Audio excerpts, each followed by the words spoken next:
இப்போ சென்சார் போர்டுக்கு உங்க கையெழுத்து வேணும் அப்படிங்கிறது ஒரு இது.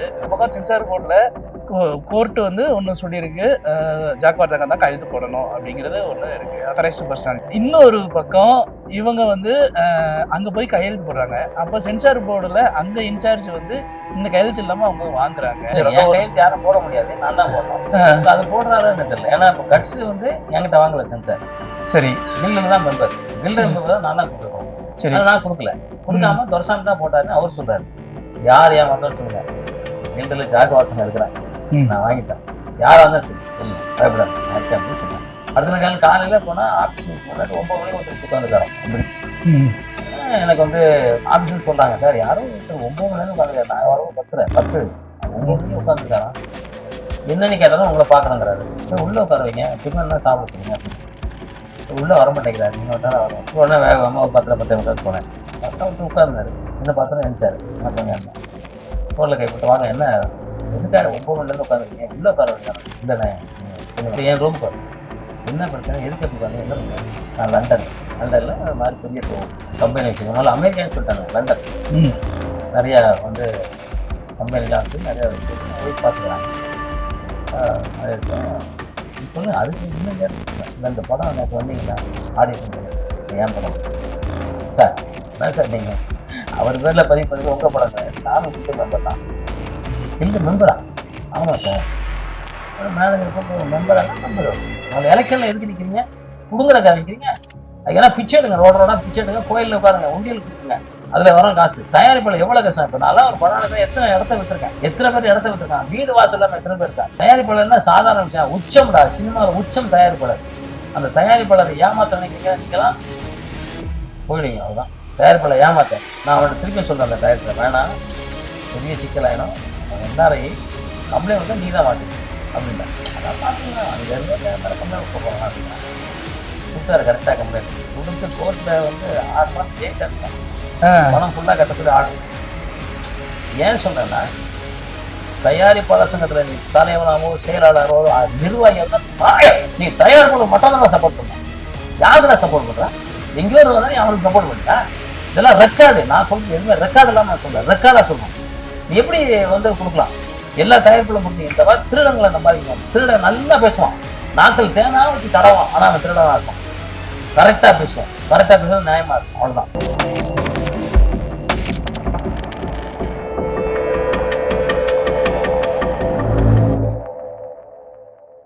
சினிமா சட்ட நேயர்களுக்கு வணக்கம். இன்னைக்கு நம்ம கூட இருக்க போறவர் இன்றும் மார்க்கண்டேயன் அப்படின்னு சொல்லிட்டு எப்படி சிவகுமார் ஐயாவை சொல்லுவாங்களோ அது மாதிரி இவரும் வந்து இன்றும் மார்க்கண்டேயன் தான் எங்களை பொறுத்த வரைக்கும். ஏன்னா இவர் பல வித்தைகளை உள்ள வச்சிருக்கேப்பா அப்படிங்கிற மாதிரி பல வித்தைகளை உள்ள வச்சிருக்காரு. அவர் வேற யாருமே இல்லை, திரு ஜாக்வார் தங்கம் அவர்கள். சார் வணக்கம். வணக்கம் சார், நல்லா இருக்கீங்களா? நல்லா இருக்கேன் சார். நீங்க? சூப்பரா இருக்கேன் சார். சரி சார், இப்போ இவ்வளவு பேசுறீங்க, எல்லாமே பண்ணிருக்கீங்க. நான் தெரியாம கேட்கிறேன். இப்போ கவுன்சில் ஒண்ணு இருக்கு, கில்டு இருக்கு, ஒரு டைட்டில் ரெஜிஸ்ட்ரேஷன் ரெண்டுமே பண்ணலாம். சென்சாருக்கு அங்க 2 இடத்துல அப்ளை பண்ணிக்கலாம். ஆக்சுவலா வேலை என்னதான் சார் அது, எவ்வளவுதான் எங்களுக்கே பெரிய கன்ஃபியூஷன். டைட்டில் ரெஜிஸ்ட்ரேஷன் 640 ரூபா, ரெனுவல் பண்றதுக்கு 1 வருஷத்துக்கு ஒரு 1590 ரூபா, 1590 ரூபா வருஷத்துக்கு ஒரு 6 மாசம் ஒரு வாட்டி 590 ரூபாய் ஆகிக்கும். 6 மாசத்துக்கு ஒரு 590 ரூபாய் வந்து 2000 ரூபாய் 1500 ரூபாய் ஆகிட்டாங்க. நாங்க ஒரு இதை வச்சிருக்கோம். ரெண்டாவது வந்து சென்சாருக்கு வந்து 1250 ரூபா. மக்களே இதை வந்து புரிஞ்சுக்கங்க, நிச்சயமா இந்த சினிமாக்காரங்க தான் பாப்பீங்க. 85,000 சில்லரை ஒருத்தர் வாங்கி சென்சார் கொடுத்துருக்கான் கட்ஸ் படத்துக்கு. 85,000 சில்லரை கட்ஸ் படத்துக்கு. இந்த பஞ்சாயத்து இதுல? ஆமா, 85,000 ரூபாயா? ஆமா, அவரு என்கிட்ட உட்காந்து அழுதாரு. டைரக்டர் 85,000 கொடுத்தாங்க சார். இது இல்லாம அந்த சென்சார் புக் எழுதணும், அதுக்கு ஒரு 70 ரூபா வாங்கிட்டாங்க. சார் இப்போ நீங்க 1250 ரூபா தானே சொன்னீங்க, அதுக்கு தான் 85,000 சில்லரை கொடுத்துருக்காங்க. அதுல எதுவும் இந்த யூ பாரியே அதுக்கெல்லாம் எதுவும் கிடையாது, அதெல்லாம் ஒண்ணும் இல்லை. நாங்க சென்சார் கொடுப்போம் சார். சென்சாருக்கு 1600 ரூபாய். சரி, 1250 அதான். கோர்ட் வந்து ஜாக்வார் அந்த தலைவர் தான் கையெழுத்து போடணும்னு ஆர்டர் போட்டு, கோர்ட் ஆர்டர். சரி, அதை மீறி துரசாமி போட்டுருக்காரு. அது எப்படி சார்? அப்போ சென்சார் கண்டெம்ட் போட்டுருங்க. அப்போ அவர் மேல contempt of court. Okay, right. ஆனா இப்போ சென்சார் போர்டு எப்படி அக்செப்ட் பண்ணுவாங்க? அதுதான் அவருக்கும் தெரியும், பாலமுரளிக்கும் தெரியும். அவரும் கோர்ட்டுக்கு வந்தாரு, யாருக்கும் கொடுக்க கூடாது, ஜாக்வாருக்கு தான் கொடுக்கணும். அவரும் கோர்ட்ல, அவரும் வந்து கோர்ட்ல ஆடுனா அவங்க கொடுக்காம தான் இருந்தாரு. கட்ஸ் கொடுத்துருக்காரு. ஏன் கொடுத்தாருன்னு எனக்கு தெரியல. ஏன்னா ஒரு அதிகாரி, அவர் ஐஏஎஸ் அதிகாரி ரேஞ்ச் இல்ல. அதான் கேக்குறேன். இப்போ சாதாரண ரோட்ல போறோம் கொடுத்துடலாம். அத்தரைஸ்டு பர்சனாலிட்டி சைன் இல்லாம யாரோ ஒருத்தவங்க வந்து அந்த இடத்துல ஆக்டிங் பர்சனாலிட்டி சைன்னு ஒண்ணு போடக்கூடாதுல்ல? போட்டிருக்கான். அது அவரு கொடுக்க கூடாது. அவர் கொடுக்காம இருந்தாரு. கொடுத்துரு. அப்புறம் 6 படத்தை கொடுத்துரு. 6 படம் ரெக்கார்ட் எடுத்து வச்சு கோர்ட்டுக்கு போற படம். அப்ப எப்படி சார் அது கனெக்ஷன் வரும்? இப்போ சென்சார் போர்டுக்கு உங்க கையெழுத்து வேணும் அப்படிங்கறது ஒரு ரூல்.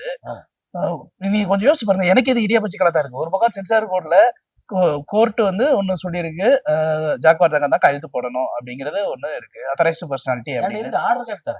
இன்னொரு பக்கம் இவங்க வந்து அங்க போய் கையெழுத்து போடுறாங்க. அப்ப சென்சார் போர்டுல அங்க இன்சார்ஜ் வந்து இந்த கையெழுத்து இல்லாம அவங்க வாங்குறாங்க. ஒரு இப்போ இந்த கையெழுத்து இல்லாம வேற ஒரு கையெழுத்து இருக்கு, அதை அக்செப்ட் பண்ணிக்கிறாங்க. ரெகுலரா வர கையெழுத்து நமக்கு தெரிஞ்சிடும். கையெழுத்து யாரும் போட முடியாது, நான் தான் போடணும். அது போடுறாருன்னு தெரியல. ஏன்னா இப்ப கட்ஸ் வந்து என்கிட்ட வாங்கல சென்சார். சரி, கில்டுல தான் மெம்பர்.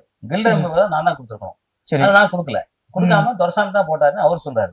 ஆனா 85,000 சில்லறை கொடுத்தாங்கிறாரு. 85,000ங்கிறது ஒரு ப்ரொடியூசர் எவ்வளவு கஷ்டம். இல்ல, எனக்கு அது புரியல. 85,000 ரூபாய்க்கு அந்த சென்சார் போர்டுல அவ்வளவு அமௌண்ட் அப்படின்றது அவங்க வாங்கல சார். இவன் வாங்கியிருக்கான், துரசாமி வாங்கியிருக்கான். அவங்க ஏன் வாங்க போறாங்க? அதுதான் இவரு வந்து வாங்க மாட்டாங்க. 85,000 ரூபாய் இவர் வாங்கியிருக்காரு. இவர் வாங்கிட்டாரு சாப்பிடுறதுக்கு வழி. அவங்க பையனை அமெரிக்கால படிக்க வைக்கிறது சார். வேலையே இல்ல. அமெரிக்கால படிக்க வைக்கணும். எங்க வேணா படிக்க வைக்கட்டும் சார். பெத்த பிள்ளை படிக்க வைக்கிறது தப்பு இல்லை. படிக்க வைப்பீங்க காசு இல்லாம. அதுக்காக இப்படியா சார் அவங்க கஷ்டப்பட்டு? அதான் நான் சொல்றேன். நான் என்ன சொல்றேன்னா, இப்ப நீங்க சரியான கேள்வி கேட்டீங்க. தெரிஞ்சோ தெரியாம சரியான கேள்வி கேட்டீங்க. எல்லாம் எத்தனை பேர் இருப்பாங்க? கிளைகள் இருக்காங்க. இந்த கிளைகள் தான், இந்த கிளைகள். இந்த கிளைகளை தான் ஒழுங்கா இது பண்ணணும்னு சொல்றேன். சரிப்படுத்தணும். அந்த கிளைகள்லாம் புல்லுருவி மாதிரி முளைச்சிக்கிட்டு இருந்தா சினிமாக்காரன் எல்லாம் அழிஞ்சுக்கிறோம். எத்தனை ப்ரொடியூசர் இவங்களால அழிஞ்சிருக்காங்க தெரியுமா? தேசியாகரோட துரசாமி எவ்வளவு ப்ரொடியூசர் அழிஞ்சிருக்காங்க தெரியுமா? சார் சாதாரண ஒரு டைட்டில் ஒரு சென்சாருக்கு இவ்வளவு காசு கொள்ளிடுச்சு, என்ன சார் பண்றது? ஒன்றும் இல்லை. ஒரு படம் வந்து லண்டன்ல இருந்து ஒரு ப்ரொடியூசர் 4 கோடியே 80 லட்சம் ரூபா அனுப்பிச்சிருக்காரு ஒருத்தனுக்கு. அப்பா, அவருக்கு தெரியல சினிமா அங்க உள்ள சினிமா நினைச்சிட்டு அனுப்பிச்சிருக்காரு. இந்த ஆள் ஃபர்ஸ்ட் என்ன பண்ணிருக்காருன்னா, அவர் கூட பேஸ்புக் அது என்னமோ அதுல இன்டர்காமா ஏதோ அதுல லிங்க் ஆயிருக்காரு. அமெரிக்கால வெல் பார்ட்டின்னு ஸ்கைப் வெல் பார்ட்டின்னு கேட்டுக்காரனே, ரொம்ப கஷ்டம், நான் தமிழ்நாட்டுல இருக்கேன், அப்பா மகள சாப்பாடு போட முடியல, கை தள்ளு வண்டி ஜாமான் பாத்திரங்க ஸ்டவ்ல வாங்கணும், 75,000 அனுப்பிச்சாரு. உடனே போட்டுக்காரு. இவர் மூஞ்சி அவருக்கு என்னன்னு தெரியாது, பார்த்ததுல அனுப்பிச்சிருக்காரு. ஒரு மாசம் கழிச்சு கம்ப்யூட்டர் ஒன்று வேணும், நான் வந்து சினிமாவில் பெரிய டைரக்டர் ஆகணும்னு ஆசை, கதெல்லாம் டைப் பண்ணுவாங்க. 3 மாசம் கழிச்சு நீங்க கொடுத்தல ரொம்ப நல்லா இருக்க, சந்தோஷம், உங்களை மாதிரி மனிதரை பார்க்கறக்கே அப்புறம் அப்படின்னு சொல்லிட்டு அவர் படம் பண்ணலான்னு இருக்கேன், 2 கோடி கொடுக்க முடியுமா? இல்லை நான் படம் பண்ணேன். அந்த ஐடியா இல்லை. ஏன்னா கன்னியாகுமரி எங்கள் மாவட்டம், கன்னியாகுமரிக்கு அனாதை ஏன் இருக்கிற பெரியவங்க வயசானவங்க, 60 வயசுக்கு மேலே யாரும் பிள்ளைங்க கைவிட்டாங்கன்னா அவங்களுக்கு நான் ராஜ மரியாதையா அவங்க பண்ணதுக்காக ஒரு 500 கோடி ரூபாய்க்கு ஒரு பில்டிங் கட்ட போறேன் சொல்றாங்க. படம் எடுத்தீங்கன்னா நானே 50 கோடி 100 கோடி சம்பாதிக்கணும், அவ்வளவு பெரிய படம் எடுத்து சார். இல்லை பரவாயில்ல அப்படின்னு விட்டாரு. ஒரு 4 மாசம் கழிச்சு ஒரு ஃபோன் பண்றாரு, ஆனே உங்க ஆசீர்வாதம் என்னன்னா படம் முடிச்சுட்டானே. அப்படியா, சந்தோஷம், எடிட்டிங் டப்பிங் தான் போதும், மற்ற எல்லாம் எடுத்துட்டானே, சந்தோஷப்பட்டேன்.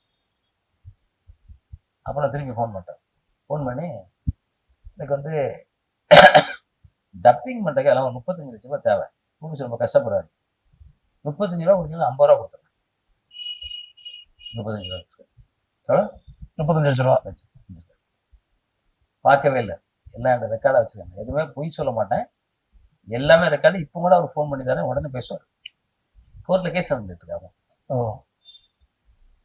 இப்போ ரொம்ப நாள் ஆனோடனே இது சென்னைக்கு வர, இந்தியா வர வந்து சொல்லிட்டு வராது, இந்தியா வராங்க. ஏர்போர்ட்ல போய் பிக்கப் பண்றாங்க.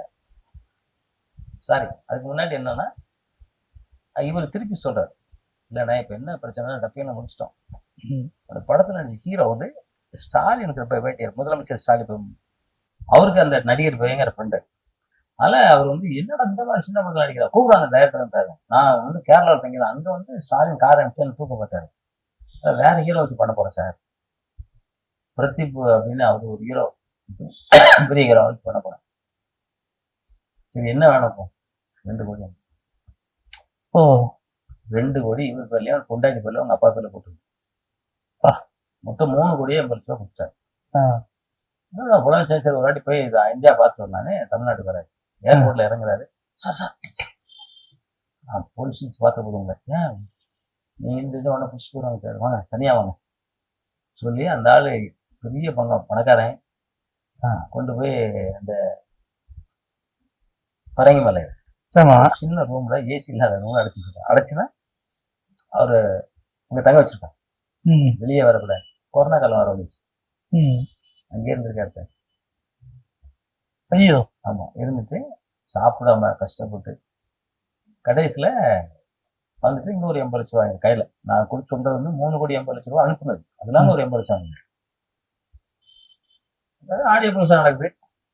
இதுலதான் ஆடியோ ஃபங்க்ஷன் நம்ம டி நகர்ல கிருஷ்ணாணி தேட்டர். எனக்கு அது வரைக்கும் அந்த டயத்தை என்ன கூப்பிடவே இல்லை, ஏன்னா நியாயமா தான் இருக்கும். எவன் தப்பு பண்ணாலும் அவங்க கூட நான் சேர மாட்டேன், என்னோட கொள்கை தான். இப்போ ஆடியோ ஃபங்க்ஷன் நடக்கினேன். இந்த மாதிரி பிஆர்ஓ ஜான்சன் வந்து ஒத்துழைக்க மாட்டேங்கிறாரு, எனக்கு வந்து என்ன பண்ண விட மாட்டேங்கிறாரு. இப்போ பிஆர்ஓ யூனியன் சொல்லுங்க சார். யூனியன் கேட்டபோது அவங்க சொன்னாங்க, இல்லை ஜான்சன் தான் பிரச்சனை, நீங்க ஜான்சன் பேசுங்க. ஜான்சன் பிரச்சனை, ஆனால் அவன் பயங்கர திருடனே, அவன் சப்போர்ட் நீங்க பேசுறீங்க. படம் ஆடியோ ஃபங்க்ஷன் என்ன பண்ண நான் பண்றேன், படத்தை ஆடியோ ஃபங்க்ஷன் எடுத்தாங்க. அண்ணே பெரிய மோசடி போயிடல, அவனை போய் நம்புறீங்க. சரிண்ணே நீங்க கேட்டீங்க, நான் விடுறேன். 15,000 ரூபாய் நம்ம தரேன் நான் கொடுக்கல, வேற விஷயம். ஜான்சனுக்கு ஒரு தேங்க்ஸ் சொல்றேன் அந்த இடத்துல. எனக்கு நல்ல மனுஷன் உடனே ஆடியோ ஃபங்க்ஷன் ஆடியோ ஃபங்க்ஷன் காலையில் என்ன அது வரைக்கும் கூப்பிடாது, அவரு பர்மிஷன் வாங்கி கொடுத்தாலும் கூப்பிடாது. அது காலையில் 9 மணிக்கு வந்துருக்கேன். ஆக்சுவலாக எனக்கு 10:30 மணிக்கு வேற ஒரு ப்ரோக்ராம். நான் சொன்னேன் சார் 8:30 வந்துடுறேன், ஆனால் நான் வந்து கரெக்டாக 10க்கு அனுப்பிச்சிடணும், நான் அதுக்கு மாதிரி இருக்க முடியாது, வேற ஒரு ஃபங்க்ஷன் இருக்கு. சரி வாங்கினா இங்கே போனால் நான் மட்டும் தான் பண்ணி வேற யாரும் இல்லை. என்ன பண்ணா ஒரு நாள் கழிச்சு டயரக்டர் ஃபோன் பண்ண, சார் இல்லை சார் ஹீரோக்கு ஒரு 10 லட்ச ரூபா செக் கொடுத்தா தான் வரேங்கிறாரு. பிரபஞ்சம் பிரதீப் நான் சொல்றேன். இப்போ வந்து ஏங்க நீங்க வாங்க ஆடியோ ஃபங்க்ஷன் பண்ணிடுவோம், அவர் எப்போ இல்லை கொடுத்துட்றேன் செக் கொடுத்துருக்காரு. ஏன்னா படத்துக்காக 15 லட்சம் கொடுத்துருக்காரு. நடிக்கிறது இதெல்லாம் எனக்கு தெரியாது சார். மேடையில் பேசும்போது ஒரு பெரிய டைரக்டர் பேசுறாரு, இந்த டைரக்டர் 40 லட்சம் ஒருத்தர் ஏமாத்தான் அப்படின்னு பேசுறாரு. அடுத்து நான் பேசும்போது யார் ஏமாத்தான் சொல்லுங்க, கில்டில் ஜாகவாத்தங்க இருக்கிறேன், நான் வாங்கிட்டேன், யாரா இருந்தாலும் சரி சொல்லுங்க, பயப்படாது நான் இருக்கேன் அப்படின்னு சொல்றேன். வந்துட்டேன். அடுத்த நாள் காலையில போனா ஆபீஸுக்கு முன்னாடி 9 மணிக்கு ஒருத்தர் உட்காந்துருக்காரோம். அப்படி எனக்கு வந்து ஆபீஸ்ன்னு சொல்றாங்க, சார் யாரும் ஒருத்தர் 9 மணி நேரம் உட்காந்துருக்காரு, நான் வரவும் 10 9 மணிக்கு உட்காந்துருக்காராம். என்னன்னு கேட்டாலும் உங்களை பாக்கணுங்கிறாரு. சரி உள்ள உட்கார வைங்க, டிஃபன் தான் சாப்பிட சொல்லுங்க அப்படின்னு. உள்ள வர மாட்டேங்கிறாரு, நீங்க வந்தாலும் வரும். உடனே வேகமா ஒரு 10:10 போனேன். பார்த்தா ஒருத்தர் உட்கார்ந்தாரு, என்ன பார்த்தா நினைச்சாரு, வணக்கங்க என்ன தோல்ல கைப்பட்டு வாங்க, என்ன எதுக்காக 9 மணில இருந்து உட்காந்துருக்கீங்க, உள்ள உட்கார வேண்டியதானே. இல்லைண்ணே நீங்க சொல்லுங்கண்ணே, சாப்பிட்டீங்களாண்ணே. இல்லைண்ணே. சரி இட்லி பொங்கல் வாங்கிருக்கேன், சாப்பிடாரு. சாப்பிட்டு என் ரூமுக்கு வாங்க, என்ன பிரச்சனை, எதுக்கு எப்படி உட்காந்து, என்ன பிரச்சனை, நான் லண்டன்ல அது மாதிரி பெரிய கம்பெனி வச்சிருக்காங்க, அமெரிக்கான்னு சொல்லிட்டாங்க. லண்டன் நிறைய வந்து கம்பெனிலாம் வச்சு நிறைய போகுது, ஒய்ஃப் பார்த்துக்கிறாங்க மாதிரி இருக்க. சொல்லுங்க அதுக்கு இன்னும் கேட்டேன். இல்லை இந்த படம் நேற்று வந்தீங்களா ஆடியோ ஃபங்க்ஷன், ஏன் படம் சார், என்ன சார் நீங்க அவர் பேர்ல பதிவு பண்ணி உங்க படம், நானும் கில்டு மெம்பர் தான். கில்டு மெம்பரா? ஆமா சார். மேனேஜர் கூப்பிட்டு மெம்பரானா மெம்பர். சரி என்ன நீங்க என்ன படம்னா அந்த படம் நான் சொல்றேன் எதை கூட இருக்கு, படம் பேர் ஏதோ உங்களுக்கு புரிஞ்சுக்க, ஏதோ படம் தெரிஞ்சுக்கணும் சொன்னீங்கன்னா தெரிஞ்சிடும் சார். இல்லை எனக்கு கொஞ்சம் கன்ஃபியூஸா இருக்கேன், நான் சொல்றேன். இப்போ வந்து சரி சார் 3 கோடி 80 லட்சம் கொடுத்தீங்க, நீங்க என்ன ஆதாரம்? அவரு பேங்க் டு பேங்க் போட்டார் இல்ல, நல்லா எடுத்தாரு. அவர் தம்பி பேர்ல படம் பண்றாருங்க, அவர் தம்பி தானே ப்ரொடியூசர், நீங்க அப்ப வந்து இதுதான் பண்ணிட்டு இருக்காரு சார். நான் தான் சார் ப்ரொடியூசர் அப்படிங்கிறாரு. நான் உடனே என்னடா நான் தான் ப்ரொடியூசருங்கிறாரு, என்ன பிரச்சனை, எனக்கு அங்க இருந்து அந்த காயத்தை போக மாட்டாரு சார். ஒருத்தன் லண்டன்ல இருந்து ஏன்னா வந்து உட்காந்துருக்கான உங்ககிட்ட அப்படின்னாரு. அப்படியான வரலையே அப்படின்னா, எத்தனை உட்காந்து இல்லையாண்ணே, இல்லை உங்களை பார்க்கணும் வந்திருக்கான்னு சொன்னாங்க. இல்லை எனக்கு யாரும் இல்லை சொல்ல நம்பாங்க, எல்லாம் ப்ராடுங்க. அப்படியா, எனக்கு தெரியல யாரும் வரலன்ட்டேன். லெட்டரா கேட்குறேன், லெட்டரா எழுதி கொடுக்குறாரு. இவர் உடனே இவர் போறாரு, வீட்டுக்கு போங்க பேசிக்கலான்னு சொல்றேன். போறாரு, போகும்போது 5 பேர் வெளியே நிற்கிறாங்க இங்க கில்டு வாசல்ல வெளியில. உடனே உள்ள வந்துட்டாரு, 5 பேர் இருக்காங்க, அடிச்சு போட்டுவாங்க, போலீஸ் கம்ப்ளைண்ட் பண்ணுங்க. இல்லை அவங்க எல்லாம் தெரியும். சரி வாங்க எங்க போனோன்னு என் கார்ல உட்காருங்க, என் காரை பின்தொடர்றாங்க. நான் வந்து அந்த டி நகர் மேம்பாலம் ஏற வரைக்கும் ஏறாம லெப்ட்ல ஓரங்க நிறுத்திட்டு அவங்க கூப்பிட்டாங்க, வாங்க என்ன பின்தொடர்றீங்க? இல்லைண்ணே, டேய் நான் ஜாகுவார்த்தங்க போறேன்டா, என்ன பின்தொடர்றீங்க? அவர் அடிக்க சொன்னாங்களா, வெட்ட சொன்னாங்களா, எதுக்கே பின்தொடர்றீங்க? என்ன இல்லை இல்லை ஒழுங்கா போயிடுங்க, எல்லாம் நான் கம்ப்ளைண்ட் பண்ணுவேன் அப்படின்னு போயிட்டாங்க. இப்போ அடுத்த நாள் டைரக்டர் வர்றாரு. டைரக்டர் வந்தோன்னா, அண்ணே அவன் சொல்லல நம்பாதீங்க. சரி நீங்க உங்க படம்லாம் உங்க ஆதாரத்தை கொடுங்க. இல்லைண்ணே அவன் எங்கேயோ வந்து வரான், அவனை நம்புறீங்க எங்க? இது வந்து பேப்பர் தான் ஜெயிக்கும், நீங்க ஆதாரத்தை. அதே ஒரு 2 நாள் கழிச்சு வெள்ளை பேப்பர்ல இங்க ஒரு படி, இவங்க ஒரு படி, எங்க அப்பா 10 லட்சம், எங்க அம்மா ஒரு 20 லட்சம், எங்க பொண்டாட்டி வந்து ஒரு கணக்கு கொடுக்குறாரு. இது ஆதாரம் இல்லை சார், நான் கூட எழுதுறேன். பணம் எங்க இருந்து உங்களுக்கு வந்துச்சு, எங்க செலவு பண்ணுங்க, அதை சொல்லுங்க அப்படிங்கிற. என்ன இன்னும் நம்ப மாட்டீங்களா? இது நம்புற இடம் இல்லை, நான் தலைவரா இருக்கேன், 2 பக்கமும் கரெக்டா இருக்கணும். உங்களுக்காக நான் பேச முடியும், அவருக்காக பேச முடியும், நியாயம் எதுவும் இருக்கும். அவரும் பக்கம் பேப்பர் கொடுத்துருக்காரு, 3,80,00,000 உங்க அக்கௌண்ட்ல போட்டுருக்காரு, ரெக்கார்டு இருக்காங்க. நீங்க இல்லைன்னு சொல்றீங்க, காமிங்க. இல்ல இந்த படத்துக்கு அவர் போனா இன்னொரு படத்துக்கு கொடுத்தாரு. எந்த படத்துக்கு கொடுத்தாரு? ஒரு படம் சொல்றாரு. அப்போ ஸ்டார்ட் பண்ணீங்க அது 5 வருஷம், இவர் சொல்றதுக்கு 5 வருஷம் முன்னாடி ஸ்டார்ட் பண்ணிருக்காங்க. சரி, எது இவர் படம் கொடுக்கறதுக்கு 5 வருஷம் முன்னாடி ஸ்டார்ட் பண்ணிருக்கீங்க, இதுக்கு எதுக்கு அப்படி கனெக்ஷன் வைக்க முடியும்? கரெக்ட். இதுக்கு இவர் கொடுத்ததுக்கு அப்புறம் நீங்க ஸ்டார்ட் பண்ணீங்க, இதுதான் கனெக்ஷனு. ஆமா. இல்லண்ணே நான் அப்புறம் பேசுறேன் அப்படின்னு சொல்லிட்டு போயிட்டு எனக்கு 20 லட்சம் ரூபாய் தரேன். அதெல்லாம் நான் வாங்க மாட்டேன். நியாயமா ஒருத்தர் ஒரு எம்எல்ஏவோட தம்பியை கொடுத்தாரு அடுத்த நாள் என்ன மிரட்டுறது. அது வந்த உடனே ஐயோ அண்ணே அப்படின்னாரு. நீங்களா உங்களை அப்படின்னாரு. ஏய் படா அண்ணனை மிரட்டுற தம்பி அப்படின்னு சொல்லிட்டு போயிட்டாரு. இங்க இருந்து போயிட்டு தென்னாட்டுல ஒரு பெரிய பவர்ஃபுல்லான ஆளு, எனக்கு தெரிஞ்ச சொந்தக்காரர் தான். அவரு தெரியாம வேற ஏதோ சொல்லி என்ன சொல்லியிருக்கான். அவர் சொல்ற, டேய் அவ்வளவு என்கிட்ட சொல்றியா படா. அவர் உடனே எனக்கு ஃபோன் பண்ண, என்ன எப்படி மோசமா இருக்கா பார்த்து உஷாரா இருக்கண்ணே அப்படின்னாரு. சரி அப்படின்னு சொல்லிட்டு இப்போ அவரை கூப்பிடுறேன், வாங்க பேசுவோம். இவரையும் கூப்பிடுறேன், அவரையும் கூப்பிடுறேன், உட்கார வைக்கிறேன், ஏத்தாள் ஏதோ உட்கார வைக்கிறேன். அவர் என்ன தெரியுமா கேட்கறாரு, லண்டன் போலீஸுக்கு என் பேரை டைட்டில் என் பேரை போடுங்க, என் பேர்ல சென்சாருங்க, வேற ஒண்ணுமே கேட்கு. 3,80,00,000 பிளஸ் 80,00,000 கையில கொடுத்துருக்காரு. ஒரு பேரை போட்டாங்க, அவர் படம் தானே. ஆமா, இவரு இல்ல அப்படிங்கிற என் தம்பி படம்ங்கிற. ஏங்க பணம் விட்டு வாங்கிருக்கீங்க, இதெல்லாம் போலீஸ்ன்னு சொல்லிருக்கீங்க, எல்லாம் வாய்ஸ் ரெக்கார்ட்ல இருந்து எல்லாம் வச்சிருக்காரு, நீங்க தான் மாட்டிக்கிங்க, பேரை போட்டு போங்க. இல்ல சார் நான் நிறைய செலவு பண்ணிருக்கேன். எவ்வளவு செலவு பண்ணீங்க கேட்டேன். நான் ஒரு 4 கோடி செலவு பண்ணிருக்கேன். நீங்க 4, இவரு 3,80,00,000, 4 3 7,80,00,000 பிளஸ் ஒரு 80, 8,40,00,000, 8,40,00,000 படம் செலவு பண்ணி. சரி எத்தனை நாள் ஷூட்டிங் பண்ணீங்க? கிட்டத்தட்ட 50 நாள் பண்ணும். ஒரு நாளைக்கு எவ்வளவு செலவாச்சு? 1,00,000 ரூபாய் செலவாச்சு. அப்படி பார்த்தா கூட 50 லட்சம் தானே ஆகும். எப்படி இவ்வளவு ஆகும்? அப்போதான் அவருக்கு தெரியுது நம்மளை ஏமாத்தாங்க. இது வரைக்கும் டைட்டில் போட சொல்ல பணம் கேட்கிறாரு. பணத்தை கூட எனக்கு டைட்டில் ஆகலாம், நான் படம் எடுத்துக்கிறேன்னு பணம் கேட்கிறேன். இப்போ ஒரு மலையாள படம் பண்ணி பெரிய கிட்ட கொடுத்துட்டாரு கண்ணன். நீ கொடு, இப்போ பணத்தை கொடுக்குற, கொடுக்க மாட்டேங்கிறான். இப்ப என்கிட்ட எவ்வளவு பேசுறாங்க, நான் வந்து ஒத்து வரல. இந்த சக்கரவர்த்தி துரசாமி வேற ஒரு சங்கத்துல கூட்டு போய் அவனை சென்சார் பண்ணி கொடுத்துறாங்க. அப்பதான் புதுசா ஆரம்பிக்கிறாங்க ஒரு சங்கம், சென்சார் கொடுத்துறாங்க. நான் அவன்கிட்ட திருப்பியும் சொல்றேன், அந்த டைரக்டர் வேணாம், பெரிய சிக்கலாயினும், அவன் என்ஆர்ஐ கம்ப்ளைண்ட் கொடுத்தா நீங்க தான் மாட்டுங்க அப்படின்றேன். அதான் பாத்துக்கலாம், அங்க இருந்து வந்து மேல கம்ப்ளைண்ட் கொடுக்க போறாங்க அப்படிங்கிறான்.